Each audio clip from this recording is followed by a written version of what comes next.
Hello hi good morning. Happy తులేకాదశి to all. తులేకాదశి రోజు అందరూ blessings కోసం ప్రేయర్ చేస్తారు. కానీ ఒక క్వశ్చన్, దేవుడు మనల్ని మార్చడానికి ముందు మనలో ఏం మార్చాలని కోరుకుంటున్నారో తెలుసా? మనం సక్సెస్ కోసం వెయిట్ చేస్తాం, డిసిప్లైన్ కోసం వెయిట్ చేయం. దేవుడు ఆపర్చునిటీస్ ఇస్తాడు, కానీ రెడీ అయిన వాళ్ళకి మాత్రమే. ఫియర్ని హ్యాబిట్గా మార్చు, కంప్లైంట్స్ని గ్రాటిట్యూడ్గా మార్చు. అప్పుడే లైఫ్లో మిరాకిల్స్ స్టార్ట్ అవుతాయి. ఏకాదశి రోజు ఫాస్టింగ్ అంటే ఫుడ్ను వదిలేయడమే కాదు, నెగిటివ్ థాట్స్, జెలస్, ఎక్స్క్యూజెస్ని కూడా వదిలేయడం. లైఫ్లో ఒక స్మాల్ హ్యాబిట్ టుడే స్టార్ట్ చేస్తే నెక్స్ట్ తులేకాదశికి నీ లైఫ్ కంప్లీట్గా మారిపోతుంది.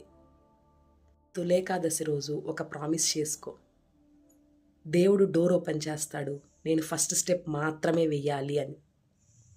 మెసేజ్ మీకు కనెక్ట్ అయితే లైక్ చేయండి, మీ ఫ్రెండ్స్ అండ్ ఫ్యామిలీకి షేర్ చేయండి.